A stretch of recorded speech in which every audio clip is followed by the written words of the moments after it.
Are you suffering from joint pain or lack of movement in your joints? I know I am. Have you been told that this is just part of wear and tear? I'm here with Dr. Elizabeth Yurth, a former orthopedist, who's going to talk to us about what you can do and how hormones and peptides and cellular medicine can have its effect on improving your joints.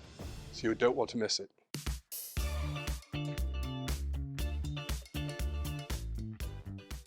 So hi, Dr. Yurth. Good to have you over here. Good to see you again since Las Vegas. See you, Mike. You're all the way here from Boulder, Colorado, visiting us at the Four Seasons in London, where we're filming. And you were here for the Cellular Medicine Conference, World Congress. Okay, so just a little bit of background about you. You've been an orthopedic surgeon, and you've focused on people's joints and arthritis, and you've heard all the horror stories and probably have seen them, and you probably yourself were the one that was telling patients to have arthroplasties, replacements. Yeah. Okay. Sure. I mean, I basically been practicing orthopedics for about 30 years, worked with high-level athletes, and really about, I don't know, 17 years ago now, started to kind of look at, are we really treating joints the right way? Is this, is you coming in because you hurt your shoulder and then I stick some steroid in it and then we stick some more steroid in it and we put you some physical therapy and you come back and we put a little more steroid in it until finally you end up like this where you've got a pretty bad shoulder. I went through that with my knees, and all we have to really offer is say, well, let's replace it. Realizing that there might be something more, and that's what kind of brought me into this world of cellular medicine and an understanding that joint health is a disease. So when your joints wear out, it isn't just you overuse them. It's a disease process where the cell has gone awry, just like in every other disease process. Okay, so where does the hormone profile then come into play for one's joints? I've been on TRT for 27 years, so testosterone replacement therapy, growth hormone, thyroid hormone. Has that had something to do with my joints, or is it actually helped me from them getting worse? I think that has helped. Yeah. I think there's that probably misconception in the bodybuilder world, right? Oh, these guys on steroids, they wear out their joints or whatever. Actually, untrue. When you look at health in general, when you're young, when your hormones are at your best, yeah. When you're a female, somewhere around 16, as you're male, around probably 18, 20, your hormones are your best. That's not when you're developing arthritis. You're developing arthritis later on as your hormones become deplete, as peptides in your body become deplete. If you can maintain healthy levels of hormones, actually imperative to joint health. So androgens are really important for joints. Estrogens are important for joints. Remember, men need estrogen too. Yeah. So if you have no testosterone, men get testosterone or get estrogen from a conversion from testosterone. So I'll see guys come in who have very low testosterone, they have zero estrogen, and estrogen is actually critical to joint health. So is progesterone. So I think progesterone gets to be a little bit of a forgotten hormone in men. So there are some doctors on the NHS or elsewhere that won't test estradiol, and we find it important, especially up front. If you test estradiol, you can see who's too low. Right. Yeah. So and I think, we always think about in testosterone replacement, we think about it being too high, right? Guys are converting too much of their testosterone to estrogen, or sometimes happens simply with age. But equally problematic is that when you have no testosterone, you're going to have very low levels of estrogen. Estrogen is really important. It's important for cardiac health. It's important for brain health. It's important for joint health. So we know that one of the reasons men actually have a little bit more arthritis than women in general, at least at a younger age, has to do with the lack of estrogen. So we can get testosterone back into men and women and have adequate hormone levels, you're going to see healthier joints. It's really critical to actually joint health.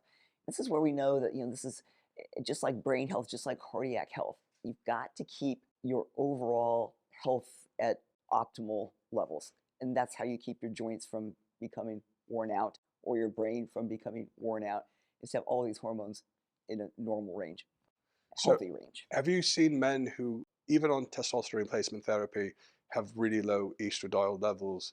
And what do you do for those men? I think that's lots of times. I think you'll see, I work with a lot of the bodybuilder crowd, and you'll see guys who really want to block all the estrogen because they think, okay, well, I get more fluid under my skin, things like that, if I block the estrogen. So you see the guys who purposefully, using anastrozole, things like that, blocked all of their estrogens just so they can get their testosterone levels higher. It's not really a safe thing to do. We definitely want estrogen in there. So lots of times it's looking at things that potentially they've been doing that are blocking that conversion of testosterone to estrogen. But let's say you came to me and you've got normal testosterone levels, but very low estrogen levels, and you're not telling me that doing anything, I'm not taking anything, usually to me, that indicates the need for more testosterone. Testosterone, okay. So really the best way to up estradiol levels in a male is to give them more testosterone. Have you ever seen a patient where you do give a good amount of testosterone and they still have low estradiol? So let's say the testosterone's up to 40 nanomoles per liter, maybe 1,000, 1,200 nanograms per deciliter, and they still have an estradiol of 15 or... Typically without some kind of exogenous, something they're taking that's either a supplement or something that's that is in something that they're taking, or they're not doing blockers. I honestly don't see that very often. If I can get the free testosterone levels high enough, you'll start to get some conversion down to estrogen. So I really don't see that often. Now sometimes it can show, for instance, if guys have, remember, men need progesterone. It gets forgotten. We always think about progesterone for women, but it's actually really important for men. It's important for joints. Joints have progesterone receptors. One of the things that gives our joints lubrication is progesterone levels. So sometimes too, by pushing progesterone levels up a little bit, you can actually help. So I'll give guys a very small dose of progesterone. Sometimes that will push things down the estradiol pathway as well. So sometimes you can actually look at that where other issues might be going on. Or thyroid hormones are off, right? So thyroid could be off, and that's affecting that. So you always want to make sure that everything else is all the other hormones are stable. And if there's still any problem, then that is a group where sometimes I still push testosterone a little bit higher. So when I think of progesterone, I think of nandrolone decanoate as having some connection there. I mean, is that another option, maybe especially for joints? Sure. Nandrolone is great for joints. In fact, if you kind of look at where nandrolone got its start in the medical world for treating osteoporosis, but it was also widely used for arthritis, and it can be actually pretty amazing to help with pain. So using nandrolone or cycling on and off nandrolone can be really helpful for guys with joint pain. It was used in rheumatoid arthritis, so it was used in inflammatory joint diseases. So we know that it has some background dating way back. It sort of fell out of favor in the medical community and sort of made it into more of the bodybuilding world. But I use it a lot in my practice, and actually in some of my patients who have inflammatory type arthritis, it is a godsend for them. They have significant improvement in joint pain. And how long would they need to be on it? Because you said cycling on and off of it. So I'll do a cycle for 6-12 weeks of nandrolone, and then cycle off of them for a little while. So do a cycle off of it, and then lots of times, lots of times they miss it when they're off of it. They feel much better. The joints are a bit more joints feel sore. so much better. And you cycle off of it for the reasons not to raise the hematocrit hemoglobin as quickly or as much, or keep it under control? It's some of the more androgenic influences of it. Sometimes you will see start to see more side effects from it if you don't cycle off of it. Have you seen patients get erectile dysfunction, the ones that were on testosterone and nandrolone at the same time? I think advertised more than you see it, honestly. So, it may be more psychosomatic because you expect it might be coming, and then I don't know, because I do see it, but it's pretty rare. And so it's funny, when I do see it, I'm almost a little bit surprised. Are they in your bodybuilding groups, the ones that are leaner, or the ones that may be more body fat? Tend to not be in my bodybuilding groups. Tend to be the guys I'm using it a little bit more in sort of but in my younger males. But some guys I'm using it a little bit more for their pain than in the bodybuilder community.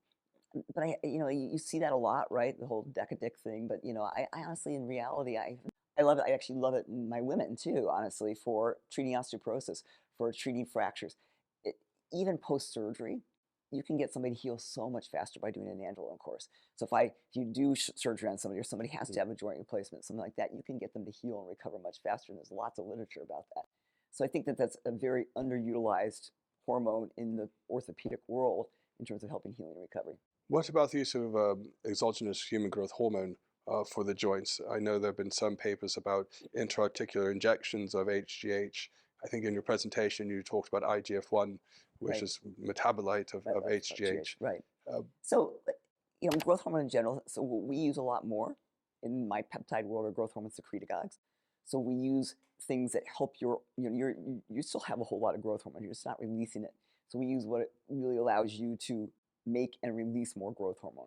So we'll use CJC and ipamorelin, or tesamorelin and ipamorelin, to help you both make and release more growth hormone.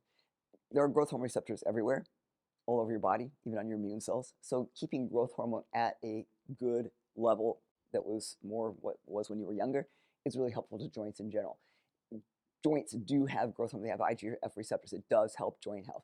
So there's research dating back to injecting IGF into joints, and I do think it works. What we tend to use more is actually a growth hormone fragment called AOD. And AOD actually came to mostly it's called anti-obesity drug because in mice it was a cure for obesity. Mm. So mice who used AOD actually couldn't get fat.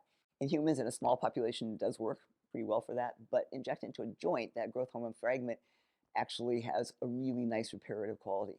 So you can actually use AOD, and you tend to get a little bit less inflammatory reaction to it over just injecting IGF.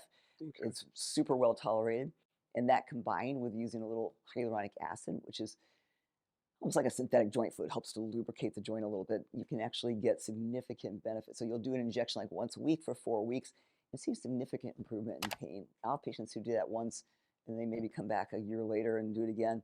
And you can see both improvement in pain and in joint quality. So you actually see some functional improvements and some MRI scan improvements. So I like AODHA. It's been most studied in the knee, but you can use it in other joints. It's a little bit Like hard probably for you guys to get. Well, that's what I was going to ask you. So, human growth hormone is available in the UK, and it's more difficult to get IGF-1, but it can be done. It's usually at the hospital. Would human growth hormone, if you can't get the secretagogues, if you will, there was a doc who was, many years ago, doing HGH injections into articular with some really excellent results with it. I think our recent experience, there's nobody who's really, at least in the States, who's doing that anymore. Yeah. But I think there's some data out there to support it. Okay. Now, you also mentioned in your presentation, so how to regrow the cartilage, and maybe some hope on the horizon and some availability of an already approved drug medication, though more difficult to get in parts of the world, that can maybe help reduce the inflammation and potentially help restore some of the cartilage. And that was the Pentosan? Yeah, it's called Pentosan polysulfate. It's coming to market, at least in the US, as a drug called xylitol. But it really got its start in Australia and New Zealand, with used in football players there. Got some approval back in, I think, 2019, and they've been using it there for a while. We started using it in the US about the same time, pretty much only in my sort of world, where we're working a little bit ahead of the curve. We're trying to bring research to clinical medicine. So Pentosan polysulfate actually is already a drug in the US. It's called Elmaron, and probably for you guys was too. it for bladder control? For bladder inflammation, right? So taken orally, it helps bladder inflammation. It does it done as just a subcutaneous injection, so you don't have to inject it near a joint. You just inject it subcutaneously, just like you might your hormones. Right. And you get significant benefit. So this is where we need to understand that your joints are not the reason your joint hurts. The reason your joint's wearing out is an inflammatory process. So it's not that you lifted too many weights and so your shoulder wore out, right? That's really not the case. Something created an inflammatory process in you, and it could be there's certainly genetics involved in that. There's lifestyle involved with that. There's micronutrient involved in that. So, and even if you're living life perfectly now, potentially 5 years ago you weren't, or 7 years ago you weren't, and so you start seeing those destructive changes. But ongoing pain and destruction, if we can reduce the things that are causing this inflammatory process, the key is we can not only help pain, but we'll halt the process. And because our bodies really are designed to heal, what we're seeing is actually regrow or improve cartilage. So Pentosan polysulfate, which is in phase 3 trials now in the US, as an injection, as a subcutaneous injection. So injectable Pentosan polysulfate, or IPPS, which is the drug xylitol, it's being pushed through phase 3 trials. So, and it's blocking some of the enzymes that are destroying the joint, and it's helping pain because it's also blocking some growth factors that are upregulated that are causing pain. So the initial studies were just done on pain. Remarkable. 80% of people had significant improvement in pain. They just published or released the data on looking at MRI scan follow-ups a year after being on this drug, and they're actually seeing they had, I think, 27% improvement in cartilage height on MRI scan imaging versus the placebo group who had lost cartilage, had 4% loss, which is what we typically expect. People always say, oh, you're just going to keep wearing out. So we know if you block these inflammatory processes, the body does have the ability to heal. So that's where you have to understand this is a disease. What I always tell people is like, you don't wear out your brain because you used it too much. Why do we think we wear out joints because we use them too much? It's not the case. It's not the case. Now, would the oral medication have any effect at all? It doesn't appear to. It appears to be to get the joints, you have to do it as an injectable. And do you get injected in the location of just subcutaneous? You can just do subcutaneous injection. It does not have to be near the site. Well, that isn't available in Europe. Then it's only available as the oral form. Oral. Yeah. So that's so we have it right now compounded for us in the US. It's not available yet as an injectable drug, But because it is a drug that's available, we can have a pharmacist turn it into an injectable form Okay. and have it compounded. That would be really helpful for my shoulders as It'd well. be, I to have mean, that. really good for you, because when you look at your shoulder where there's a lot of bone edema and bone damage, and you see swelling in the Bone bone, you see these spurs. little huge bone spurs and things like that. And I have the same thing in my knees. And my knees are, anybody would look much like your shoulder at my knees and go, actually, you just need your knees replaced. But my knees now, I can do everything with. They don't hurt. They don't bother me. They're It's, not it's particularly better stable. not to have the surgery if you can So avoid yeah, it. exactly. You know, you're young. Doing surgery at your age has ramifications, has downsides, right? It's a salvage surgery. If your pain gets extreme and you can't tolerate it anymore, it's an option. But you know, what we rather do is heal you, make you healthier, because it's a sign. I mean, just like somebody who came to me with cardiac problems Mm. or early dementia, we're not going to go, okay, well, let's just watch you until you get worse. The key is you've got to intervene. Well, what are the measures of inflammation? Because I measure my HSCRP and it's It's nice and normal. low, It's right? great. It's fine. Right, because it's other things. And so what we're seeing in joints is very high levels of like interleukin 1 beta, which doesn't typically get measured, Right. TNF alpha, which doesn't typically get measured. But the problem is sometimes it's not so much systemic as much as it is local. So what we're Okay. seeing is that some of these markers, and you can, like a lot of times you will when you measure interleukin 1 beta in people who have osteoarthritis, you'll see higher levels. Right. You can look at genetics that actually show people who are going to have more issues with that. So there are some markers that you can look at. I mean, TNF Um, alpha, I'm on pentoxifylline, which is supposed to lower by 33% TNF alpha So it should systemically. be helpful. So maybe because I am on it, it's not worse Right, than it it's not already worse is. than it is, exactly, because Yeah. TNF alpha is certainly a big player. IL-1B is one of the big things we see elevated. And then these, what are called, they're degradative enzymes. There's something called MMP3 and these ADAM enzymes. And I always describe MMP3, it's a metal matrix protease. It's a little bit, you know, it's like Pac-Man. It's designed, it looks at your shoulder and goes, oh, look, there's all those cartilage fragments in there. We better go clean those up.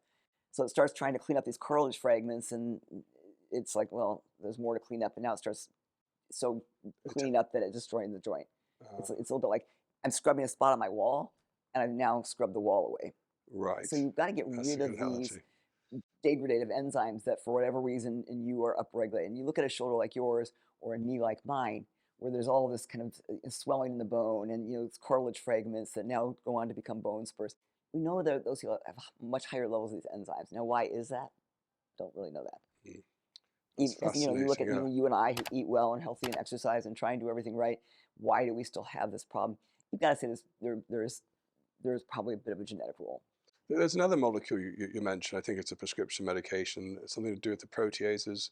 So there's basically a protein that you make Yeah. in your body called alpha-2 macroglobulin, or A2M. And A2M is kind of a master anti-inflammatory. So it's circulating all over your body. So when something, you get injured, something like that, it actually tries to go to that site. The problem is it doesn't get into the joints very well. So you've got this alpha-2 macroglobulin floating around in your blood, and some people make more than others, and it's not getting where it's needed, or it doesn't have enough at that site, right? So in your shoulders, there's not as much. If I looked for this alpha-2 macroglobulin, you would have less. You can actually measure. You can take like fluid biopsy, out of your yeah. shoulder and look at something called fibronectin aggregate complex, or FAC, and people with higher levels of FAC we know have lower levels of alpha-2 macroglobulin. So you can do that, or we can just say, you know what, more A2M in your shoulder is going to help. The way you get A2M, because it's not synthetically made right now, is from you. So we actually have a process where we take your blood and we filter it out for this protein. So it's a filter that's designed to just filter out this specific protein of this size.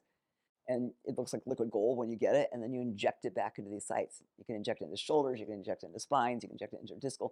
And what it does, think about A2M almost, it's like a Pac-Man. It goes and it grabs all those inflammatory proteins and it gets rid of them, puts them back in your circulation, gets rid of them. So now we've shut down this inflammatory process, and now we can hopefully start, number one, help pain a lot, Yeah. but then start more of a restorative process using things that might be helpful to regain joint health, like Pentosan or stem cells or extracellular vesicles, exosomes, things like that. I was just asking about exosomes, yeah, because we watched a lecture on Yeah. that, and Wasn't that amazing? yeah, I mean they've been floating around for a while. This talk of exosomes, Right. I've seen them at the AMMG meeting and other, and it's yeah, it's incredible. Yeah, and I so think they've exosomes been are basically- misnown, because I thought till I heard the presentation that they were derived from placenta, and I'm getting this live tissue from placenta if I had a, but it's not. Right, it's not the right, case. it's not the case. And and so exosomes are basically extracellular vesicles that contain all the microRNAs to make new tissue. and they're extracted out of umbilical stem cells. And so they're taken out of the cells. They're extracellular. I mean, they don't have any of the cell parts, and they have much more informative information to recreate a human. Oh, brilliant. So don't forget to visit BLI Academy. If you like the video, please give us a thumbs up, like it, hit subscribe. And now, because of the YouTube algorithm, even if you have to hit notification if you want to get the latest videos. So don't forget to check that out. So thanks again. Thank you, Dr. Yes, Yurth. thank you. All right, take care.